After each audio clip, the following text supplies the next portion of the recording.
Maray na hapon mga tugang uya po ang mga barata ngunyan para sa aga digdi sa Radyo DCGB. Mga baratang maruluwa sa aga sa mga dyaryo nasyonal. Enot sa PBN DCGB. Sa mga baratang ngunyan para sa aga. Inutuntan barata hali dyan sa luwas. Si Jimmy Nasalita. Jim, kamen. Na mamundo si Vice Mayor Jory Marcang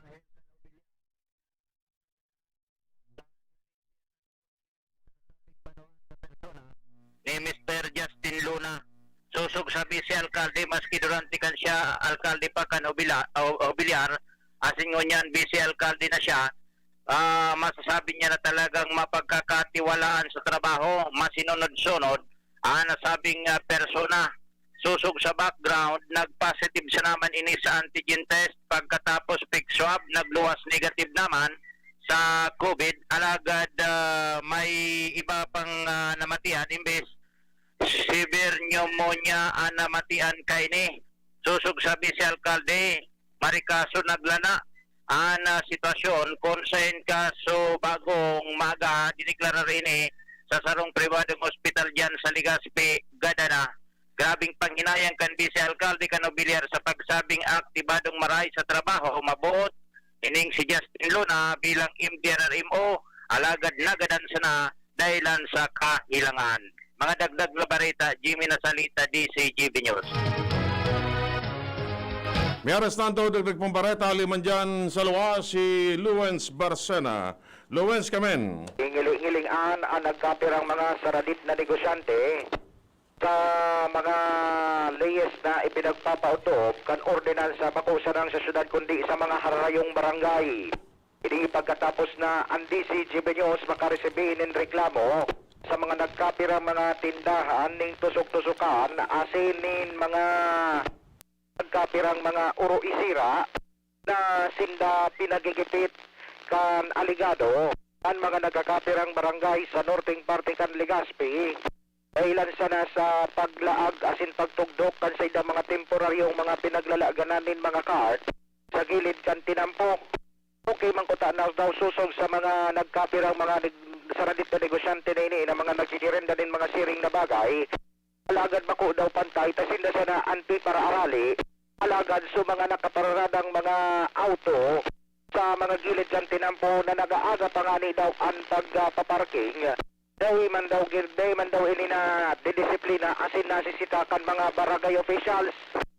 Ang siring na bagay lakop na nagkakaibang problema sa northing parte kan Legazpi. Asin na ang siring na bagay pinapangapudan ninda na dapat maribisar man lamang o kaya matawan man lamang nin aksyon kay ni kan nanunungdan kung ano ang dapat nagigibuhon tangani na ang mga kasaraditan. Officer na ngani na nagkuha na ngani sinda nin business permit, nin sanitary permit. Sinda parlugod daw so igi-repeat na sa kaibungan nga ni kan pandemyang ini sinda nagsisirikap daw nga ni nang mabuhay sa nang sa indang pamilya sa paagi kang pagyenda. Alagad ang sa indang ipinag-aagrangay dapat daw maging pantay sa pag-road clearing ang mga nagkapirang barangay officials dahilan ta ang nangyayari ang pipaboran sana kaya ang nasisiritar sana iyo sa mga kasaradayan na kaya-kaya sana daw pero sa mga may bihikulo na medyo may kaya-kaya dahil daw nasisitakan mga nagkakapirang barangay officials sa northing parte kan Legazpi. Dagdag na bareta, ako po, Shell BB. May aras nanto naman kita sa 1st District si Jimmy o Jomar Bien.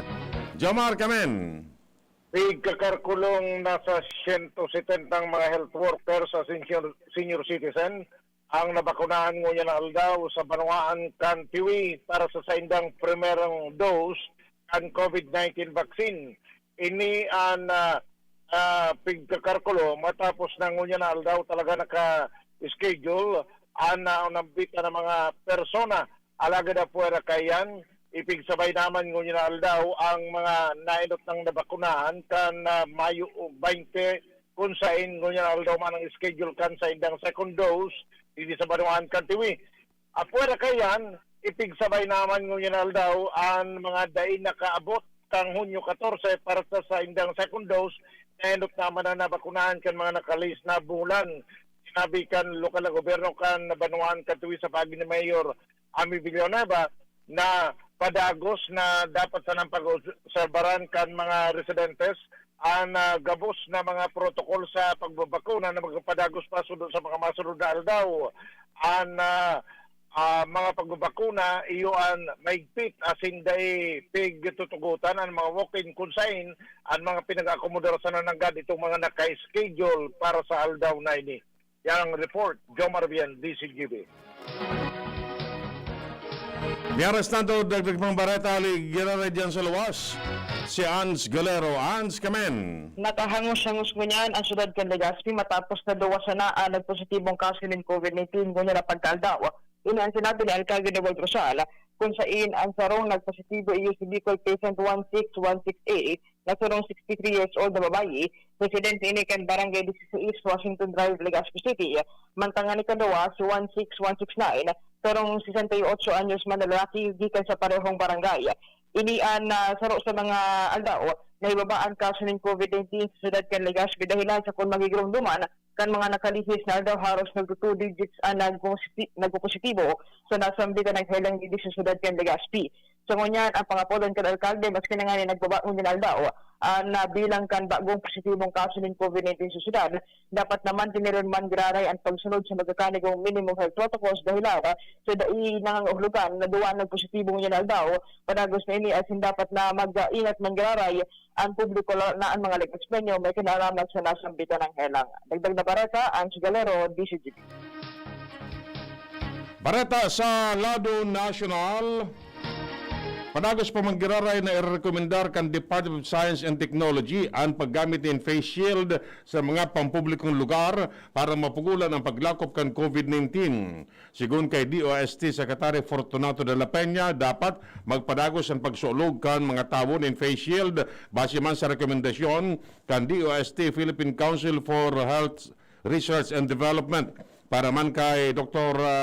Nina Gloriane kan DOST Vaccine Expert Panel, dapat nang halabaan kan mga tawo ang sindang pagtios asin sunodon ang minimum health standards na itinalaan kan gobyerno. Tinagad man ni Gloriane sa gabos na magpabakuna. Nadugangan pa ng 7 ang bilang kan mga Pilipinong tinamaan ng COVID-19 sa ibang nasyon. Sigun sa Department of Foreign Affairs o DFA, anong naabot sa 20,431 ang numero kan mga Pilipinong naulakitan kan COVID-19 sa 94 na nasyon asin teritoryo.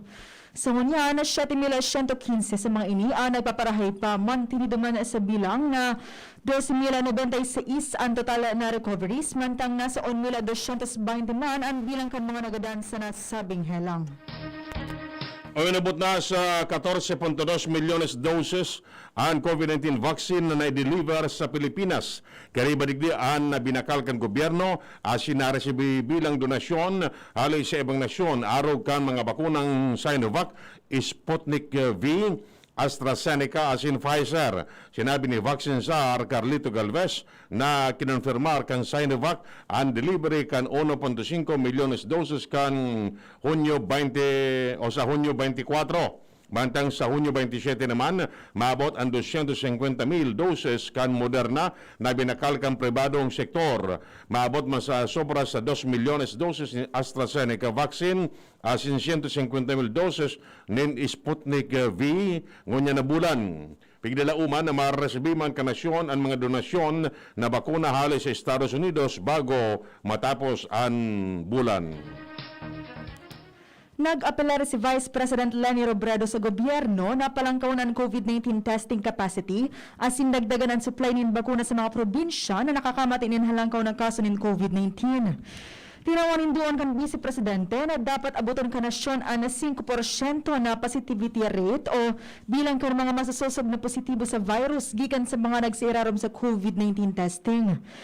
Nagpuon naman ang pagbakuna sa A5 priority group sa Metro Manila, alagad may mga probinsyang day patapos sa A2 group o senior citizens.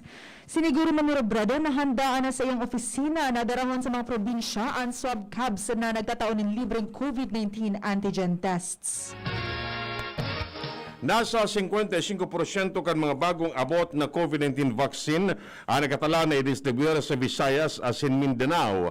Inang pahayag ni Health Undersecretary Maria Rosario Vergere sa ampangka na mamatian na pagsikad kang kaso ng helang sa nasabing mga reyon.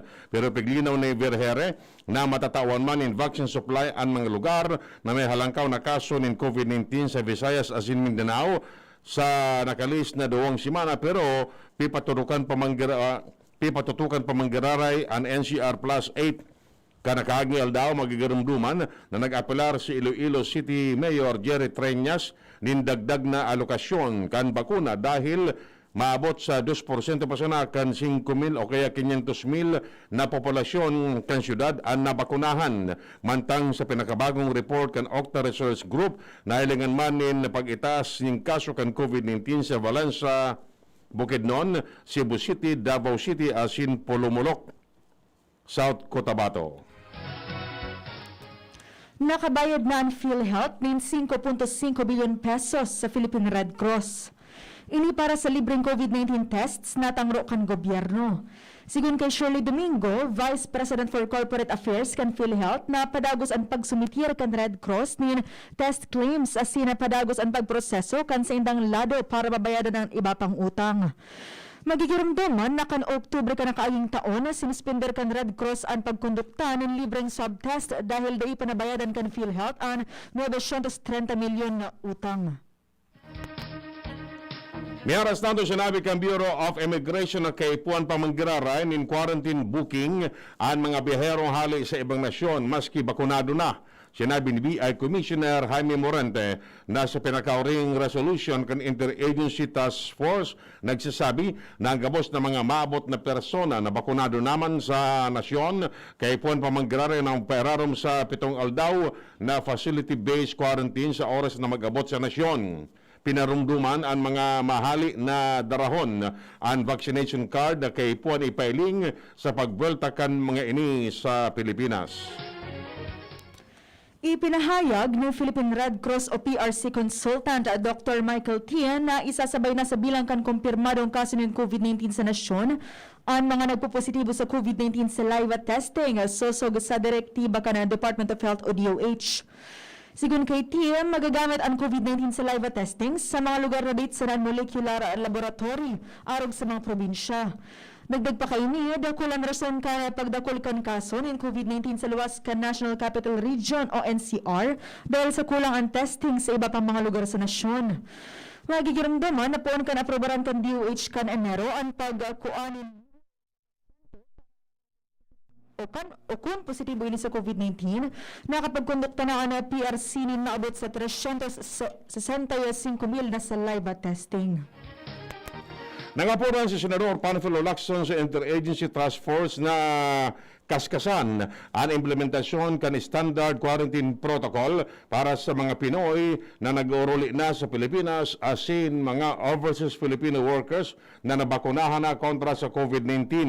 Sa sinabi na nakakatabang ini tanganing mas maging mahiwas ang paghiro kan mga nag-uruling Pinoy siriman mapakusugman ang ekonomiya kan nasyon.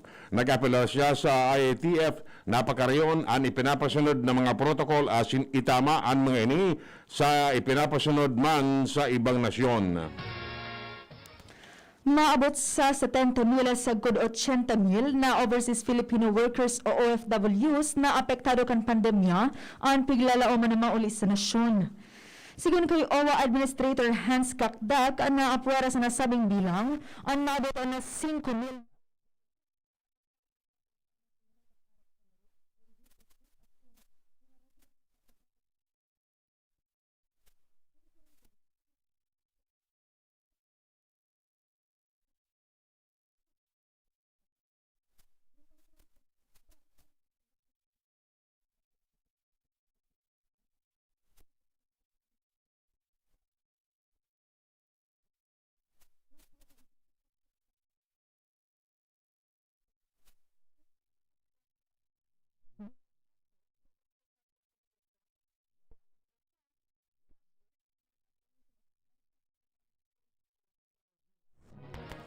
Nangapuron si Senador Kiko Pangilinan sa administrasyon na iobligar ang natatadang fundo sa Lindongkan Bayanihan to Recover as One Act bago magpaso ang lay sa katapusan kan Hunyo.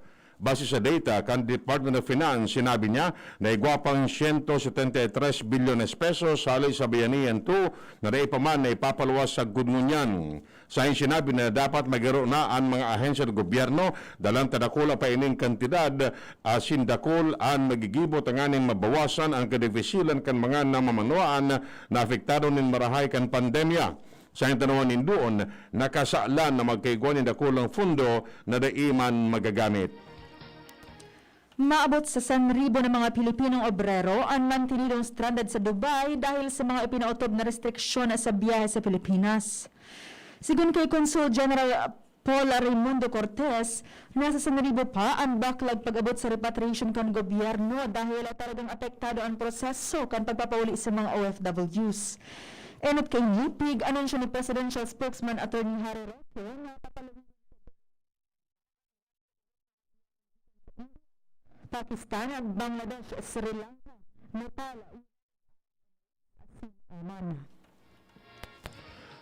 Sinabi ni Senador Kiko Pangilinan na ang Partido Liberal handa man na magsuporta sa kandidato maski sa luwas kan partido kung magdesisyon si Vice Presidente Leni Robredo na di magkandidato para presidente sa 2022 election. Sa sinabi na handa sindang makipag-koordinar o makipag-uron sa iba pang bako miyembro kan LP na pwede magkasundo asin igilid ang diferensya tanganing mabiyo asin magkataonin alternatibo sa pagpipilian kan presenting administrasyon. Nakatalaan ang ipautob ang mas toros na testing asin quarantine protocols para sa mga mauli na mga pasaherong Pilipino hali sa ibang nasyon na puro mga nabakunahan na ng 2 dose ng COVID-19 vaccine. Sigun sa ipinalawas na guidelines ng IATF, gabos ng mga Pilipino na second dose ng vaccine, dapat na may bitbit na vaccination card and kaso magdaman sinda sa luwas na nasyon para maberipikar kan mga nagakaligang ahensya. Mantang ka ng mag-uling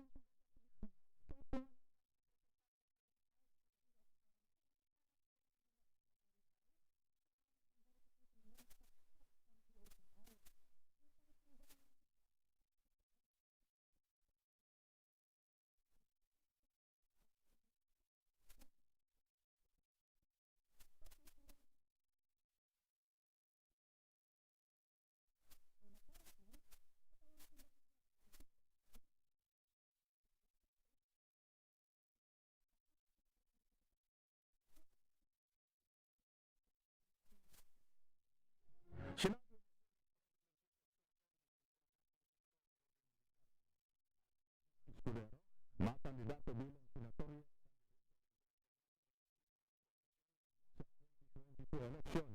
sa sinabi na si Ligarda talagang may dugong miyembro ng NPC, mantang nasa bakasyon man si Cheese. Idinunga pa ni Soto na nasa NPC pamanggararay si Escudero, si Devin ini nagdimiter sa partido.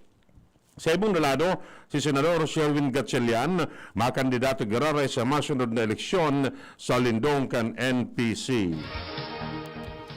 Pig-aadalan paman giraray kan Overseas Filipino Workers Welfare Administration o OWA ang nagigibuhan na verifikasyon sa vaccine passes kan mga balikbayan na Filipino. Ini ang tinawanin doon ni OWA Administrator Hans Kakdak kung may kinaaraman ka naging pahayag ni Presidential Spokesman Harry Roque na ipag-oktabang unahan pagpapautob kan mas halipot na quarantine period para sa mga bakunadong Pilipino gikan sa ibang nasyon. Aminado si Kakdak na saro sa isyong kinakaatubang ninda sa ngunyan, iyon verifikasyon kung totoo ang dokumento o vaccine pass na ipapresentar kan mga biyaherong papalaog.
Daing suspisyenteng basihan para sabihin na nagdadaraan COVID-19 in paghurot kan buhok. Sigun kay Health Undersecretary Maria Rosario Vergere, na daing pang pag-aagal na makakapagsabing ang COVID-19 nagdadara nin health.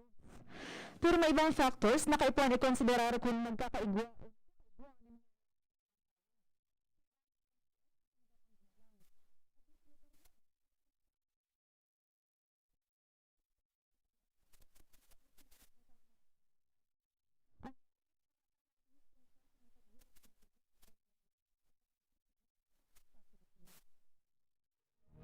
Yan mga tugang na detalye.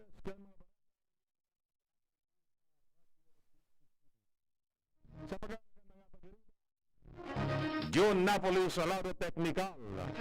Kami po ang nagatudkan Bareta. Ako po si Francia May Boras. Ako man po si Edwin Peralta nagsasabing mabalos kansa nung pagantabay. Enjoy 1050 pack, sagot ginsena swak. Weh, sobra gabi ko'y pakno. Ang sikreto, dikit 25 turo sa sarong grupong hugason swak. Dikit na tubig bukagon asin pa sa buhok. Sobrang sabon,